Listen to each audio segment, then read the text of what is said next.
In the Impact segment tonight, one of the most controversial statements during Tuesday's debate was this one from Mitt Romney. I went to my staff and I said, how come all the people for these jobs are all men? They said, well, these are the people that have the qualifications. And I said, well, gosh, can't we find some women that are also qualified? And so we took a concerted effort to go out and find women who had backgrounds that could be qualified to become members of our cabinet. I went to a number of women's groups and said, can you help us find folks? And they brought us whole binders full of women. Now, he was talking about when he was governor of Massachusetts trying to hire more women. So when I heard that, I said, that sounds good, right? Wrong.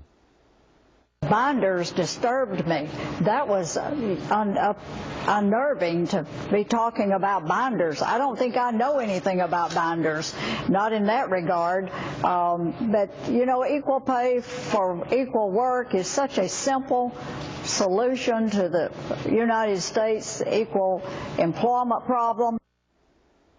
So binders disturbed, Ms. Ledbetter. This is Erica Payne, founder of the Agenda Project, a progressive organization from Boston. Wendy Murphy, who apparently was deeply involved with Governor Romney's binder situation up in the Bay State. That must have hurt, this binder, So is this as crazy as I think it is?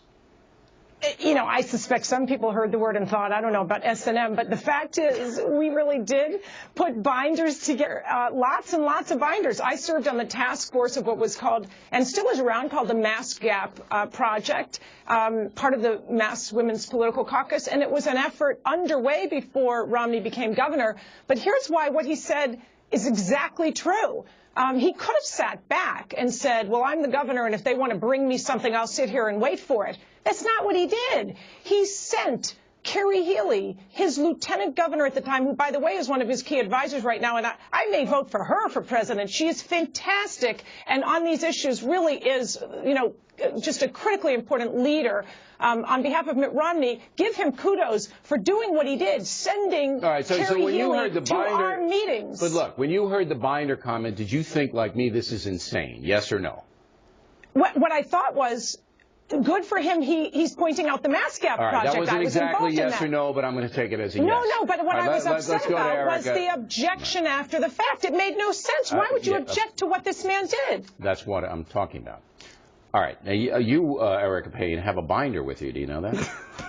Would you hold it up so everybody can see the binder? I don't have pictures of women in it. This is a binder. Well, I don't know if he had pictures. I think he had names and qualifications in the binder, which is, I think, where you put them unless you get them tattooed on you somewhere. All right. I can't believe that any woman would be offended by that statement.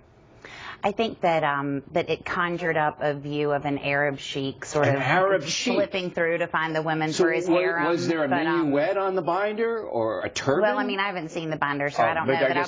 But I'll leave it to Wendy. And I mean, I think that's a great project that Wendy undertook, and that we definitely want to get more women in the public sector. But there was a piece of the flipping through binders full of women that I thought was moderately offensive.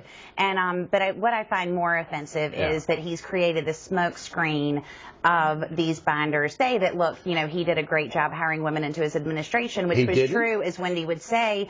It was true when he went in. He did a great job. 42% of his new hires were women. Well, by the end of his administration in Massachusetts, that number was below what it was when he came in. So it was 30% when he went in, 27%. Should there be a litmus test? Should there be their percentage of women that have to be hired? We're the majority of the population. We're the majority of law school graduates. We're the majority of college graduates. So I would say it can't be all that hard to. Well, how about a quota that just equals us out to the population? I have to say, ladies, I just think this is so crazy. But here's why it's going on, Wendy. When you have a president who is in trouble, and President Obama is right now. Could change, but right now he could lose. Then his supporters, like Ms. Payne and Ms. Ledbetter, are going to find anything to denigrate and diminish the opposition. Right. So now we have a binder. This is how far we've gone down. When the governor tried to do a good thing by your reporting, by Wendy Murphy's reporting, his good thing is being thrown back in his head because he used the word binder. But look, here's the problem. Here's why. So many women's rights groups and victims' rights groups, not only in Massachusetts but around the country, they're not really speaking on behalf of women. They are, in a sense, shill groups, especially the nonprofits, on behalf of the Democrats. And, you know, they don't really care about women's interests. I'm telling you, I worked on 2 of Governor Romney's commissions in Massachusetts. I worked with Kerry Healy. I watched her come to our meetings and say, Governor Romney wants women to be in positions of authority. Right. I think and we've he did established everything he could. So he deserves let's credit give for Erica. that. I'm going to give you 40 seconds to wrap it up. So don't say anything crazy, so I have to interrupt, but go ahead. So the fact that Wendy just said women's groups and right after said victims group is another thing I find personally offensive. The other thing I would say is that there are an inordinate number of women in this country. By the way, we are the majority of voters, which is left off every media show I've seen. 10 million more women voted last election than men. And so I am tired of being treated like a second-class citizen. I think women across the country are tired of being treated like second-class citizens. And Wendy, you did interrupt me, but thank you. And I'm tired of being treated like a victim. No more interruptions. We are more qualified than many men in this country, and Mitt Romney doesn't seem to. I don't believe Mitt Romney deserves women. All right, women. that's it. I don't believe you're being treated as a second-class citizen. I've never seen that. If somebody does treat you that way, let me know. I gotta go. We'd like you to vote in our new